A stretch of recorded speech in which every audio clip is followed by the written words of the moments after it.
Hello, good morning. I hope आप सारे बहुत अच्छे होंगे। मैं भी बहुत शानदार हूँ। सुबह की शुरुआत करते हैं नए सेशन के साथ। लेकिन इसमें आगे बढ़ने से पहले मैं एक छोटी सी स्टोरी बताना चाहता हूँ। कल एक बच्चे का कमेंट आया था मेरे पास। बेसिकली नो है बच्चा, इसलिए उन्होंने डायरेक्टली व्हाट्सएप पे ही लिखा था कि सर जब आप सॉल्व करते हो तो पजल बहुत आसान लगता है, और जब मैं सॉल्व करता हूँ बिना टाइम बाउंडेशन के तो थोड़ा मुश्किल लगता है, और जब टाइम का बाउंडेशन होता है तो और भी ज़्यादा मुश्किल लगने लगता है। अब देखो, क्या है कि इसके पीछे कुछ ऐसा कोई मेरे पास जादुई पावर तो है नहीं। दो मैं बेसिक चीज़ बताता हूँ आपको, आप वो समझ लो, चीज़ें क्लियर हो जाएंगी। पहला तो ये कि पजल अगर मुश्किल नहीं होता तो बैंकिंग के पेपर्स में सबका ही रिजल्ट हो जाता। सारे ही कहीं बैंक पीओ, कहीं बैंक क्लर्क, कहीं स्पेशलिस्ट ऑफिसर बन के बैठे हुए होते।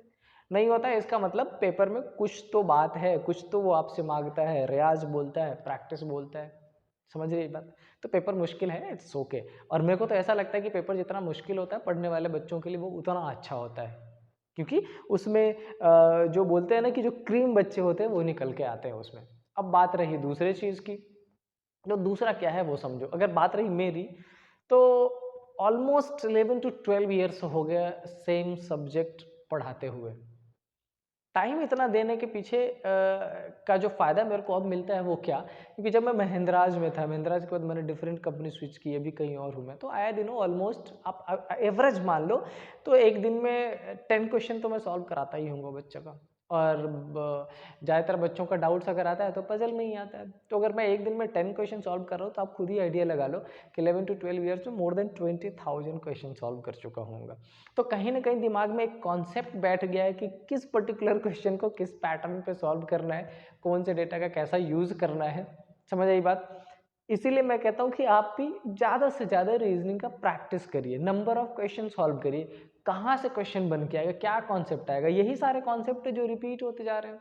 पजल में क्या नया कर देता है? कभी फुल फ्लावर डाल दिया, कभी नेम डाल दिया, कभी मोबाइल डाल दिया, कभी सिटीज़ डाल दी, कुछ भी डाल दिया, यही सारी चीज़ें तो होती है। कॉन्सेप्ट जो बेसिक है वो तो वही रहेगा ना। तो सिंपल सा मतलब ये है कि आपको ये देख के परेशान होने की ज़रूरत नहीं है कि इनका तो बहुत जल्दी सॉल्व हो जा रहा है, पता नहीं कैसे हो जा रहा है, मेरा नहीं हो पा रहा है। इसका सिंपल सा फंडा ये है कि मैंने नंबर ऑफ़ क्वेश्चंस ज़्यादा लगा रखे हैं। आप भी नंबर ऑफ़ क्वेश्चंस लगा लोगे, आपका भी कॉन्सेप्ट जनरेट हो जाएगा, क्लैरिटी आ जाएगी, डेटा यूज़ करना सीख जाओगे, आपका भी सिंपल वे में होने लग जाएगा। ठीक है, चलो। अब बात रही आज के सेशन का, तो मैंने आपको बोला था कि पजल में दो चीज़ें हमारी बची हुई है। एक तो हमारा बचा हुआ था एज बेस्ड में, एज में वीक, मंथ और ईयर का जो था वो, और दूसरा बॉक्स पजल का। तो मैंने आज जो सेट लिया है वो लिया है किसका? वीक डेज पर बेस्ड जो पजल होंगे उसका।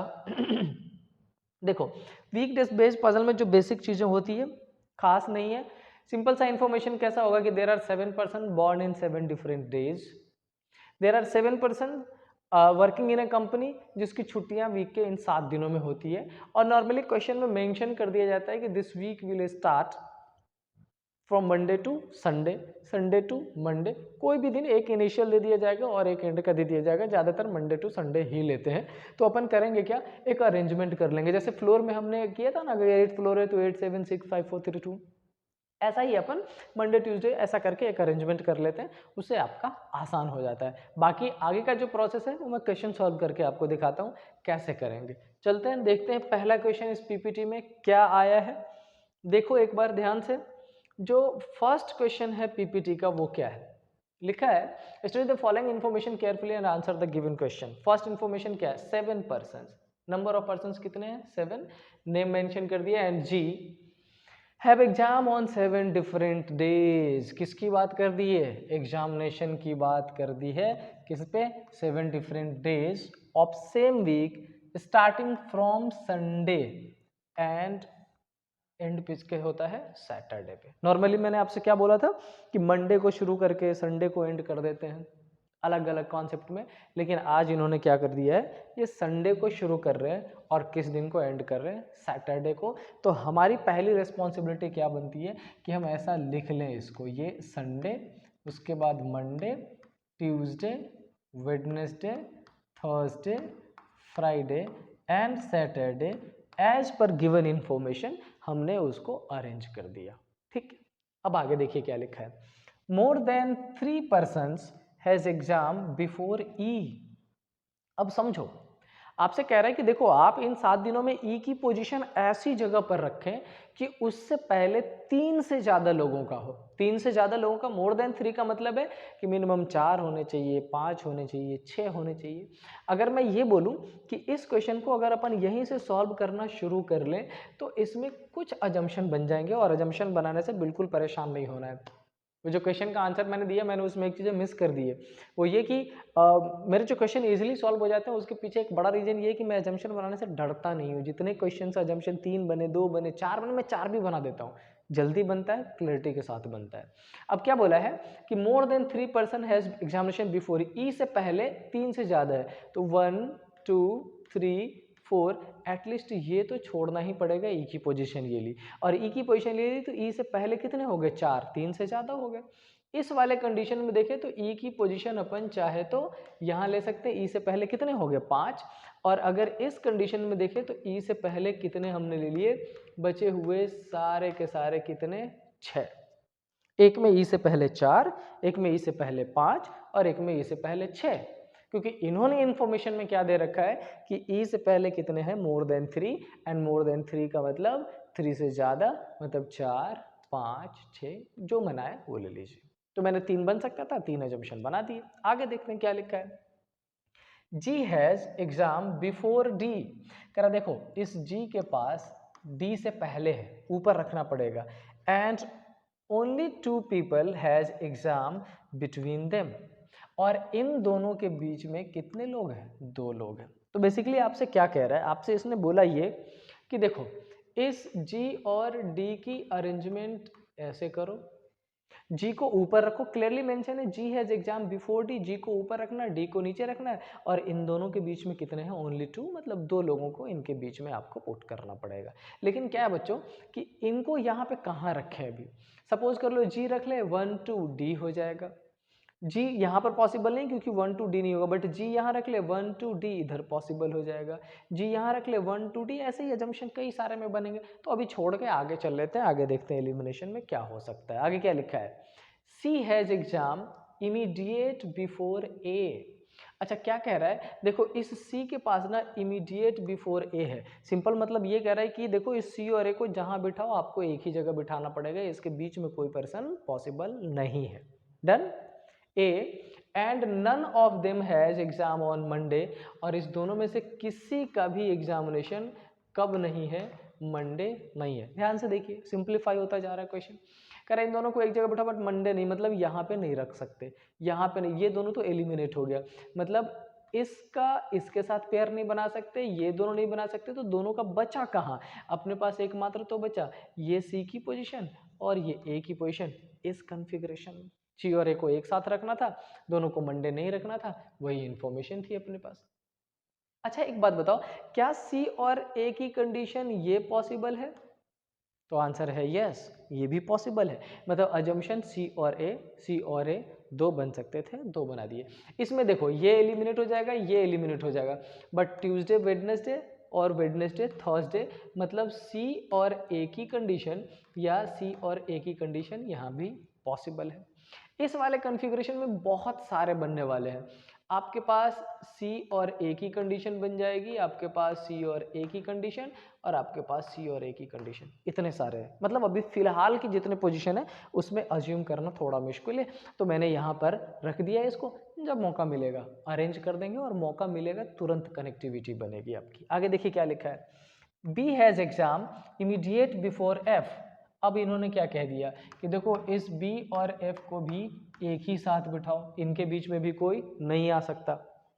The number of person has examination between F and G is less than the number of person has examination between D and A. सुनो क्या कह रहा है? कह रहा है कि F और G के बीच में जितने भी है, सपोज कर लो 2 है, वो कम होने चाहिए। किसके बीच में? D और A के बीच में। तो D और A के बीच में मिनिमम कितने रखने पड़ेंगे?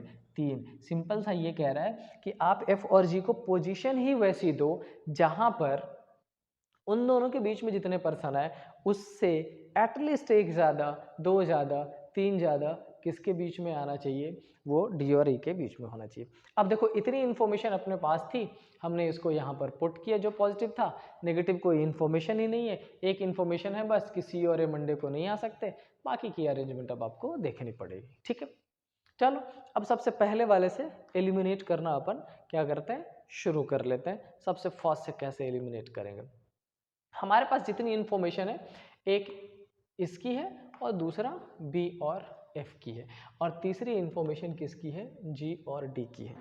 और इन तीनों इन्फॉर्मेशन में सबसे ज़्यादा पर्सन किस में है, तो आप देखोगे कि जी और डी में सबसे ज़्यादा पर्सन आपको दिख रहा है। चलो अरेंज करके देखते हैं जी और डी की कंडीशन। जी और डी के बीच में कितने लोग होने चाहिए, 2 लोग होने चाहिए। अच्छा एक काम करते हैं, जी और डी के अरेंजमेंट के हिसाब से सपोज कर लो कि ये सी, ये ए और सी हमने अभी पुट नहीं कर रखा है, एलिमिनेट है जी और डी की पोजीशन। मैंने आपको बोला कि अगर जी को यहाँ रखें तो डी को यहाँ रख लेंगे, और अगर जी और डी को ये 100% आपने दिया तो आपका जो सी और ए है वो अपने आप ही इन दोनों पोजीशन पर सेटल डाउन हो जाएगा, कुछ करने की ज़रूरत नहीं होगी। मतलब ये कि ये पोजीशन जी, ये पोजीशन किसको, सॉरी डी, और ये पोजीशन सी और ए अरेंज हो जाएगा। अब बचा बी और एफ, तो क्या बी और एफ की पोजीशन यहाँ दे सकते हैं, यस दे सकते हैं, लेकिन क्या ये करेक्ट है, नहीं पता। कब पता चलेगा, जब इस चीज़ को अरेंज करेंगे। देखते हैं एफ और जी के बीच में कितने हैं, हमारे पास जितने भी ऑप्शंस थे उसमें एफ और जी के बीच में एक है। ठीक है, ध्यान रखिएगा कि एफ और जी के बीच में एक है, तो डी और ए के बीच में एक से ज़्यादा होने चाहिए। अब अपने पास क्या है, डी और ए, ये रहा डी और ये रहा ए, इसके बीच में कितने हैं, 2। मतलब सिंपल ये हो गया कि हमारा फर्स्ट अजम्पशन ही 100% करेक्ट हो गया। लेकिन सुनो, ऐसा बिल्कुल भी नहीं है कि मैंने इस क्वेश्चन को पहले से लगा रखा था और यही अजम्पशन सॉल्व करना था इसलिए मैंने करेक्ट किया, बिल्कुल भी नहीं है। हो सकता था कि मैं इधर वाला ही पकड़ लेता, हो सकता था इसको पकड़ लेता और टाइम लगता तब करेक्ट होते, लेकिन अभी चूंकि अजम्पशन बना रहा हूँ और फर्स्ट अजम्पशन ही अगर एग्जैक्ट पोजीशन पे बैठ गई है तो आपका ये करेक्ट सॉल्यूशन हो गया। अब क्या होता है, ये चीज़ें समझ कब आती है, आखिर मैंने इसी को क्यों चूज कर लिया, इसका सिंपल मतलब ये है कि जो बेसिक डेटा मैंने अभी तक जितने क्वेश्चन का सॉल्यूशन किया है उस पैटर्न पे करते करते ये आइडिया लग चुका है कि कौन सा डेटा इजीली सेटल डाउन हो जाएगा। डन, चलो आते हैं नेक्स्ट क्वेश्चन पे। नेक्स्ट क्वेश्चन रही आ रहा आपका, थोड़ा मुश्किल है लेकिन बहुत ज़्यादा मुश्किल नहीं है, अपन कर सकते हैं इसको। देखते हैं ट्राई करके क्या लिखा है डेटा में।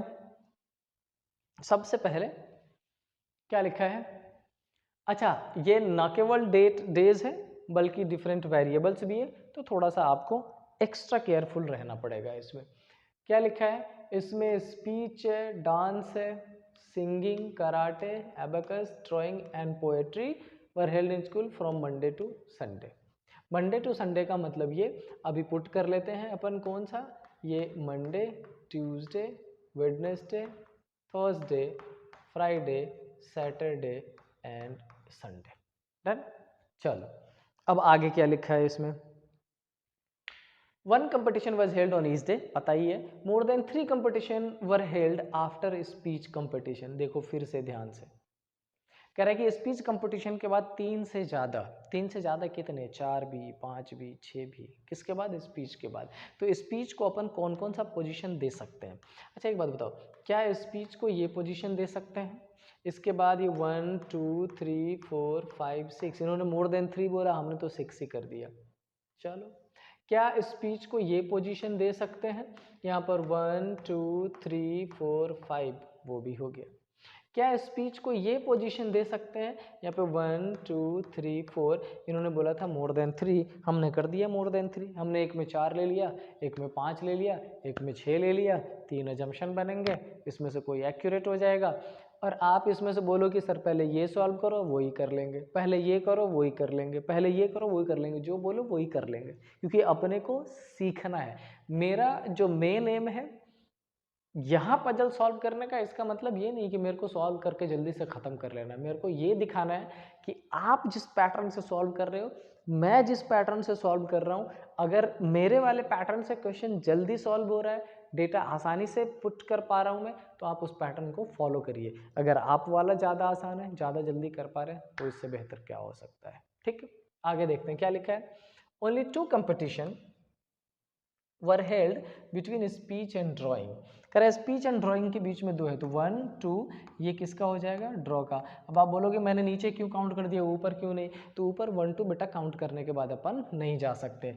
1 2 यहाँ पर भी कौन सा हो जाएगा, ड्राइंग। 1 2 इसमें कौन सा हो जाएगा, ड्राइंग। ये हमने पोजिशन तीनों में डाउनवर्ड ही करना पड़ा क्योंकि ऊपर ऑप्शन अवेलेबल नहीं है। आगे देखिए, the number of competition held before drawing is 1 less than the number of competition held after dance.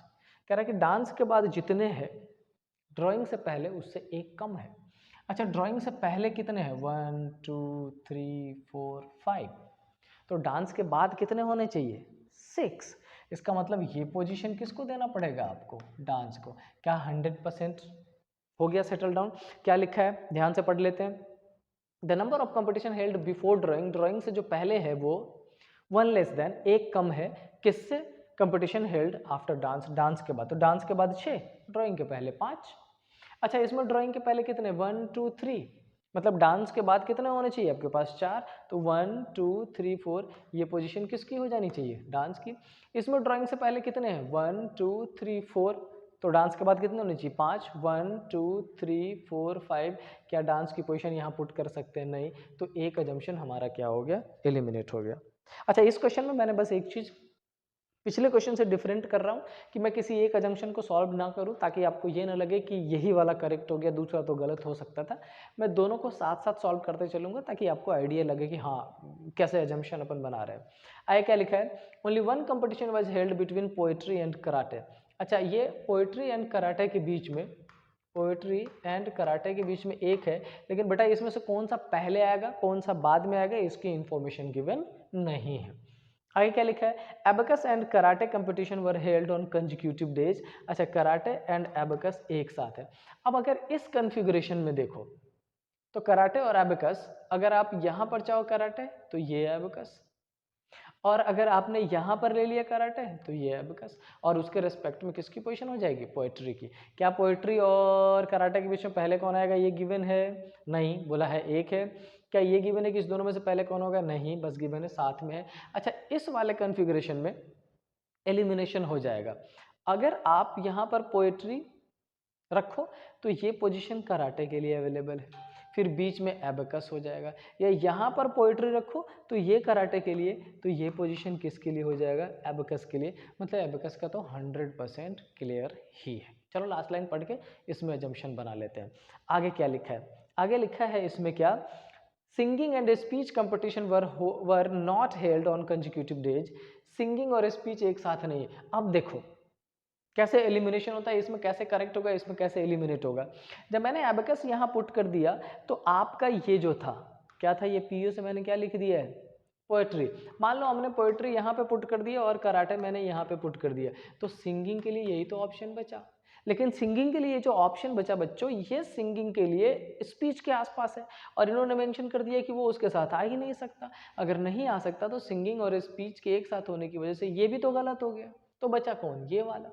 अब ध्यान रखो, सिंगिंग ना तो यहाँ पुट कर सकते, सिंगिंग ना तो यहाँ पुट कर सकते। इसका मतलब हमें सिंगिंग की पोजीशन ऐसी चूज करनी पड़ेगी, ऐसा पोजीशन देना पड़ेगा कि वो स्पीच के आसपास ना हो, लेकिन साथ में ये भी ध्यान रखना पड़ेगा कि इसके पोजीशन साथ में आने पर। अब मेरे को क्वेश्चन थोड़ा आसान लगने लगा है। अगर आप चाहो तो यहाँ पर पोएट्री रख दो, यहाँ पर कराटे रख दो, सॉरी उल्टा कर दिया मैंने, आप क्योंकि हमें उस दोनों को नेबर भी तो बनाना है। आप इसमें क्या रख दो, पोएट्री रख दो, यहाँ पर क्या रख दो, कराटे रख दो। इसके बाद ये एबेकस कंजिक्यूटिव हो गया और ये आपका सिंगिंग हो गया। सारे कंडीशन को फुलफिल कर दिया और 100% करेक्ट हो गया। ठीक है, एक बार देखिए ध्यान से। अगर आपको लग रहा है कि ये इजी वे था सॉल्व करने का तो इसको फॉलो करिए। नहीं, अगर आपको लगता है कि आप जिस वे से सॉल्व कर रहे हैं वो ईजी है तो आई रिक्वेस्ट कि आप उस पैटर्न से ही क्वेश्चन को सॉल्व करिए। ठीक है, चलो देखते हैं जरा नेक्स्ट क्वेश्चन क्या है। अच्छा, नेक्स्ट क्वेश्चन स्टार्ट करने से पहले मैं ये बता रहा हूँ आपको कि हमारा IBPS और SBI IBPS PO तो एकदम हेड पे है एग्जामिनेशन आपका। SBI PO में थोड़ा सा टाइम है और उसके बाद रीजनल रूरल बैंक वाला जो भी एग्जामिनेशन होगा। अपना एक काम करो, एक प्रॉपर शेड्यूल डिवाइड कर लो, वो 2 पैटर्न से बनाओ। रीजनिंग का स्पेशली मैं बताऊँ तो पहला तो ये कि अपने को हर दिन 5 पजल तो लगाने ही लगाने, रैंडम। मैंने गूगल पे चेकआउट कर लिया, मैंने अगर किसी का प्रैक्टिस सेट ले रखा है उसका मैंने यूज़ कर लिया, उसमें 5 पजल जो सामने आ जाएगा, प्री का आ जाए, मेंस का आ जाए, इजी आ जाए, टफ आ जाए, डजंट मैटर, मेरे को अटेम्प्ट करना है, उसके लिए 1 घंटा अपने को देना है। ठीक है, अब आपको लगेगा 1 घंटा बहुत ज़्यादा दे रहा है। हाँ, 1 घंटा आप अगर अभी देना शुरू करेंगे तो एग्जामिनेशन में वो आपका टाइम कम हो जाएगा, आसानी से सॉल्व होगा, पहला।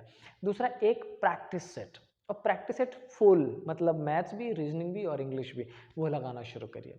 प्रैक्टिस सेट के लिए मैंने आपको एक स्ट्रेटजी बताया था, बहुत हेल्पफुल रहा था, दोबारा रिपीट करता हूँ।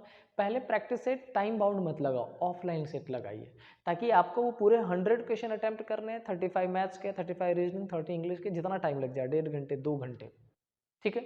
और धीरे धीरे धीरे उस टाइम को कर्टेल करिए, धीरे धीरे उस टाइम को कम करिए। पहले रीजनिंग पे काम करिए, इंग्लिश पे काम करिए, मैथ्स पे काम करिए, तब फाइनली जाके वो आपका 1 घंटे में, 1 घंटे तो मैं ज़्यादा बोल रहा हूँ, 56-57 मिनट्स में जाके आपको इतना अटेम्प्ट कर पाओगे आप, ताकि आपकी एक्यूरेसी भी अच्छी रहे, नंबर ऑफ क्वेश्चन भी इतना सॉल्व हो पाए कि इजीली कट ऑफ आप क्रॉस कर पाओ। तो ध्यान रखिए इस चीज़ का। चलो आते हैं नेक्स्ट पे। नेक्स्ट में क्या लिखा है? लिखा है person wear 7 different colours of shirt. चलो इसके पास कितने शर्ट हैं? 7 शर्ट हैं, अलग अलग कलर है, blue, black, brown, maroon, pink, red and yellow. ठीक है, अब क्या बोला है? On 7 different days of the week starting from Monday to Sunday. फिर से सेम कंडीशन दे दी है, अपन पुट कर लेते हैं, Monday, Tuesday, Wednesday, Thursday, Friday, Saturday and Sunday. Done. अब आगे क्या लिखा है? Brown shirts was worn on one of the day after Wednesday. देखो ब्राउन वाला जो है वो किसके बाद है? वेडनेसडे के बाद, and immediately before the day on which black shirt was worn. ध्यान से देखिए, आपसे इन्होंने बोला है कि देखो ब्राउन को वहां पे रखो जिसके जस्ट पहले कौन होगा? ब्लैक। मतलब दोनों को एक जगह रखना है, immediately before the day on which black shirt was worn, but ये ब्राउन वेडनेसडे के बाद आना चाहिए।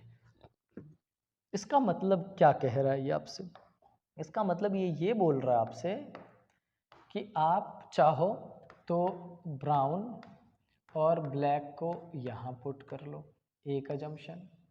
आप चाहो तो ब्राउन और ब्लैक को यहाँ पुट कर लो, और आप चाहो, आपका मन करे तो ब्राउन और ब्लैक को यहाँ पुट कर लो। इन तीनों ही अजम्पशन में 100% जो कंडीशन यहाँ पर गिवन है वो फुलफिल कर रहे हैं। इट मीन्स वेडनेसडे के बाद, और दूसरा ये भी कि दोनों एक साथ में। एक बार दोबारा रीड कर लेते हैं। Brown shirt was born one of the days after Wednesday, Wednesday के बाद है, एंड इमीडिएटली बिफोर, मतलब कंजिक्यूटिव है दोनों। इमीडिएटली बिफोर का मतलब नेबर है, एग्जैक्टली आगे पीछे वाला, कनेक्टिव किससे? ब्लैक। अब करते क्या? Only 3 days are there between the days on which black and pink shirt was worn. Black और पिंक के बीच में कितने? 3। इसने तो क्वेश्चन को बहुत ही इजी बना दिया, बहुत सिंप्लीफाई कर दिया क्वेश्चन को। अगर हमने ब्लैक यहाँ रखा है तो 1 2 3 ये दिन किसके लिए हो जाएगा? पिंक के लिए। ब्लैक हमने यहाँ रखा है तो 1 2 3 तक काउंट ही नहीं कर पाएंगे, 1 2 3 ये किसके लिए हो जाएगा? आपका पिंक के लिए हो जाएगा। और अगर इस ब्लैक की बात कर ले तो 1 2 3 ये किसके लिए हो जाएगा? पिंक के लिए। उन्होंने जो इन्फॉर्मेशन दी हमने पुट कर दिया। अच्छा एक बात बताओ, अगर मैं इसके लिए अजम्पशन नहीं बना रहा होता, एक ही जगह हौच पौच मचा दिया होता, इजी लगता क्या? ना तो आपको देखने में इजी लगता, ना मेरे को सॉल्व करने में, बर्डन अलग होता दिमाग पे। इसीलिए मैं बार बार रिपीट करता हूँ, फिर रिपीट कर रहा हूँ, अजम्पशन बनाए, अजम्पशन बनाने से भागे नहीं, टाइम ज़्यादा नहीं लगता है, टाइम कम लगता है इनफैक्ट। ठीक है, अब आगे क्या लिखा है? The number of days before the day on which pink shirt was worn. जिस दिनों पिंक शर्ट पहने गया है, बिफोर उसके पहले जो दिन है, is same as the number of days after the day on which red shirt. अच्छा, पिंक से जितने पहले, रेड के उतने बाद। तो पिंक से पहले कितने? 1 2, तो रेड के बाद कितने होने चाहिए? 2। पिंक से पहले कितने? एक भी नहीं, तो रेड के बाद कितने होंगे? एक भी नहीं। पिंक से पहले कितने? एक, तो रेड के बाद कितने होने चाहिए? एक। ये तो कॉन्ट्राडिक्शन हो गया, और कॉन्ट्राडिक्शन हो गया इसका सिंपल मतलब ये क्या हो गया? एलिमिनेट हो गया, एलिमिनेशन बोला आप। डन। आगे देख लीजिए क्या लिखा है। Maroon shirt was worn immediately after the day on which blue shirt was worn, which was not worn the first. अच्छा, maroon क्या कह रहा है, देखो आपसे जो बोला है कि ये जो maroon shirt है was worn immediately after the day of blue, ये blue के just बाद है, यानी कि ये दोनों एक साथ है. But make sure blue shirt was worn which was not. अच्छा, ये विच WH वर्ड दो दिए, एक सेंटेंस में मरून भी है और ब्लू भी है और WH वर्ड, तो ध्यान रखिएगा एंड और बट यूज किया जाता है किसी भी सेंटेंस में फर्स्ट वाले को डिनोट करने के लिए, और WH वर्ड यूज किया जाता है किसी भी सेंटेंस में सेकंड वाले को डिनोट करने के लिए. तो यहाँ पर WH वर्ड किसके लिए, ब्लू के लिए बोला, ब्लू फर्स्ट नहीं है. चलो देखते हैं अब इन दोनों कहाँ पे अरेंज कर पाओगे, आप खुद ही कर लिए होगे. आपको ब्लू और मरून अरेंज करना है. इस वाले में देखो बच्चों, तो एक ही ऑप्शन है, ये ब्लू और ये मरून, और एक जो बचा हुआ है कौन सा बच गया इसमें, brown blue black red yellow. अपन येलो यहाँ पुट कर दे, लेकिन बोला है कि भाई ब्लू फर्स्ट नहीं हो सकता. इसका मतलब ये कह रहा है कि ये भी एजम्पशन आपका गलत हो गया है, इसको एलिमिनेट कर दीजिए. जैसे ही एलिमिनेट किया, ये आपका कौन सा हो गया, ब्लू, ये कौन सा हो गया, मरून, और जो बचा हुआ येलो वो ये हो गया, और ये आपका 100% करेक्ट हो गया. समझ आई बात, ये पैटर्न है. अच्छा सुनो, अब ये जो क्वेश्चंस मैंने पजल के लास्ट क्लास में भी सॉल्व कराए थे, मैंने आज भी सॉल्व कराए हैं. इसमें इजी होने के पीछे एक रीजन ये भी है कि ये सारे क्वेश्चन मैंने प्रीवियस ईयर से लिए, लेकिन प्रीवियस ईयर प्री के लिए. एक भी क्वेश्चन मैंने इसमें मेंस का नहीं ले रखा है. मेंस का क्वेश्चन आप अगर ऑनलाइन सॉल्व करना चाहेंगे तो विद इन 20 मिनट्स एक क्वेश्चन सॉल्व होगा, ऑल्दो मैं कराऊंगा वो भी, लेकिन तब जब सेशन 1 घंटे का अपन करने लगेंगे. अभी अपन सेशन 30-35 मिनट्स का रख रहे हैं और प्री के क्वेश्चन से ज़्यादा ले रहे हैं. फाइनली आपसे बस ये रिक्वेस्ट है कि जो मैं सेट डालता हूँ, जैसे अभी मैं 10 क्वेश्चन का इसका ही एज बेस्ड कैटेगरी में, वो भी सिर्फ वीक डेज वाला 10 क्वेश्चन का एक सेट डालने वाला हूँ. सॉल्यूशन करिए, आंसर उसका सेंड करिए आप मेरे को, करेक्ट हुआ रिप्लाई बैक करूँगा, करता ही हूँ मैं ज़्यादा से ज़्यादा. और सेंड करने के लिए मैंने 2-3 ऑप्शंस आपको बता रखे हैं, आप चाहो तो व्हाट्सअप कर लो, आप इंस्टाग्राम पे, टेलीग्राम पे, कहीं भी, सब एक ही नाम से है, प्री अड्डा. नंबर मैंने आपको शेयर ही कर रखा है, उस पर डायरेक्टली आप शेयर कर लिया करिए. प्रैक्टिस खूब सारा करिए. Result is important, but result important होगा वो तब जब आपकी अभी की पढ़ाई इम्पॉर्टेंट होगी. वो कहते हैं ना कि मंजिल तो अच्छा लगता है, लेकिन मंजिल खूबसूरती अच्छा तब लगेगा जब आप अपने सफ़र को अच्छा बना लोगे. ठीक है, मिलते हैं नेक्स्ट क्लास में. Till then stay happy. जय हिंद.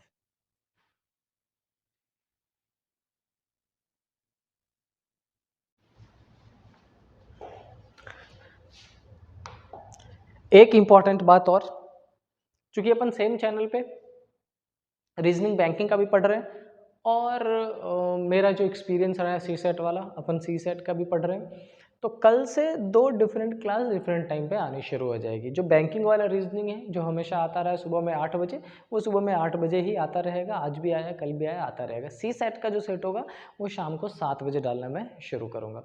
सी सेट में मैंने क्या कराया था आपको याद होगा, मैंने 2023 का जो प्रीवियस ईयर के क्वेश्चन थे वो मैंने लगा दिए थे, पूरे सोल्यूशन डिटेल में करा दिया था.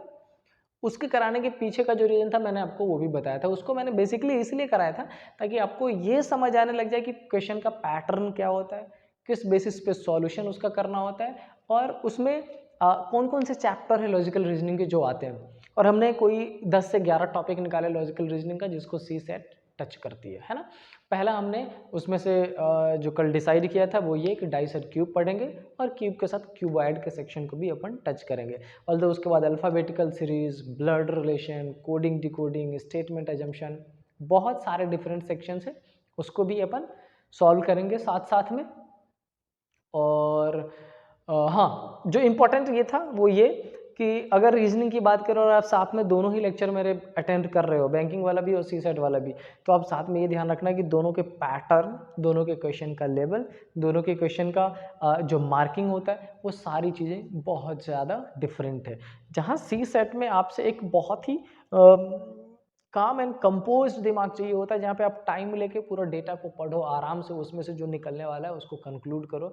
वहीं बैंकिंग में आपसे कम टाइम में ज़्यादा अटेम्प्ट मांगता है, मतलब आपकी स्पीड, आपकी रफ्तार बहुत अच्छी होनी चाहिए. तो 2 डिफरेंट चीज़ें हैं, सेम चैनल पे चल रहे हैं, ऐसे ही चलते रहेंगे.